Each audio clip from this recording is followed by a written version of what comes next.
But they'd actually need to deploy dozens of them. Coldman needs funding for that. And to get it, he's planning a test, which will also serve as a demonstration for the folks back at Langley. Wait, he's launching a nuke to prove that his perfect deterrent works? In his words, to prove that if someone attacks us, we will strike back. Put simply, nuclear deterrence is the idea of using nukes to keep nukes in check. If one side launches nuclear weapons, the other is sure to launch theirs in retaliation, which makes launching an act of suicide. In the end, neither side can use its nukes. It's thanks to this doctrine that the world's two superpowers have avoided all-out confrontation. Nuclear deterrence has brought us peace. At the very least, it's prevented another world war from breaking out. But the theory of nuclear deterrence exists only on paper. In reality, there's no guarantee that either side would follow through with retaliation. There's the chance that a preemptive strike could destroy all the missile bases, render them unable to retaliate. But the biggest flaw in the theory is that the decision to retaliate has to be made by human beings. Let me give you a real-world example. Let's say Country X launches first against Country Y. If the people in charge of Country Y are like you and me, they're not going to be able to retaliate, knowing that they're effectively ending all human life. So then the weak link in nuclear deterrence theory is the uncertainty of retaliation. Bingo. And that creates a loophole Country X can exploit to launch the first strike. Which is why we designed the system to be unmanned. With Peace Walker, retaliation is certain. It chooses the appropriate target and launches a retaliatory nuclear strike every time, without needing human input to make the call. Launching a nuclear strike against Peace Walker is tantamount to pushing the launch button against yourself. It closes the loophole in nuclear deterrence theory, rendering our friends in Country X completely unable to launch.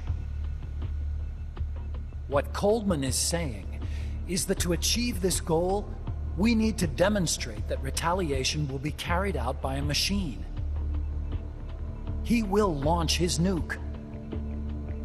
And then his version of deterrence will be complete. And you believe him? I believe in peace through nuclear deterrence. Why?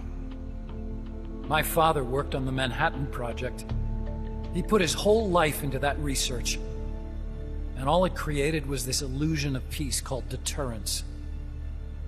And then I was born, unable to walk. I had no choice but to face up to the nukes.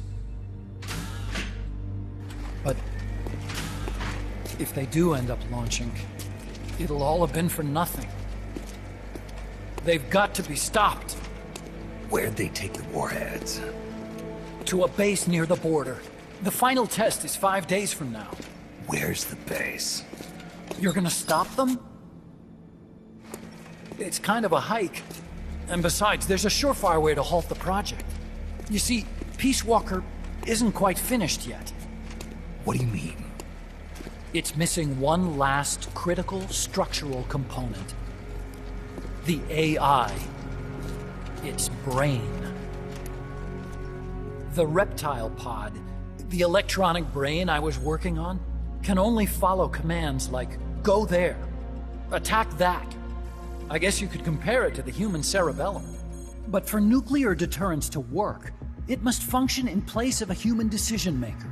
It needs something to analyze the huge volumes of data coming in and select an appropriate target for retaliation. Hence, it needs the high-level decision-making ability of a cerebrum. The mechanical cerebrum. The hardware configuration is modeled on the human brain, similar to the pod I worked on, but its role is completely different. Where's it being made? A research lab to the north. An AI expert named Dr. Strangelove is developing it. Very hush-hush. Dr. Strangelove? Strangelove was recruited from the States, too. In the field of AI, there's no one better, that's for sure. But man, what a basket case. She hates everybody.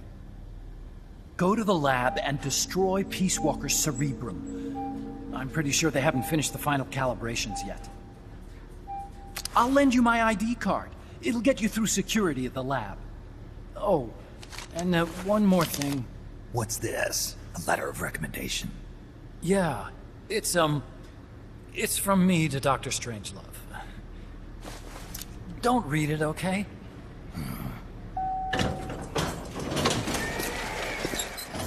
So what will you do now? I'm done with science. At this rate, I'm probably already halfway to hell anyway. Not so fast. Why not join us? Our place is outer heaven. You'd fit right in. Outer heaven? Yeah. I'm probably better suited to something like that than this paradise. Good. You get a free balloon trip for signing up. Enjoy it. You'll feel like a butterfly. You're an agent, right? Who do you work for? Me. I was a Cold War tool, same as you. Now I'm not so useful anymore, so they cut me loose. I don't answer to anyone. Call me Snake. Snake? That name seems familiar somehow. That's probably just deja vu. See that there? Beyond the cloud forest? See those ruins? Yeah. That's where you'll find Dr. Strangelove's lab.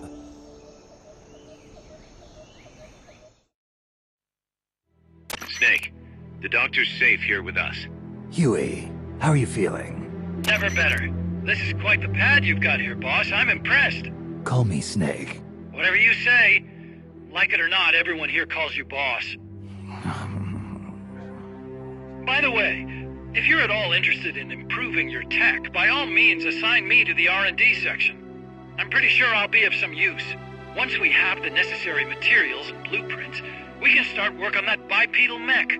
I appreciate that, but are you sure you're okay with having your work used for war? I'll be using it to keep past mistakes in check. If I can help thwart the Peace Walker project, I'm happy to do it.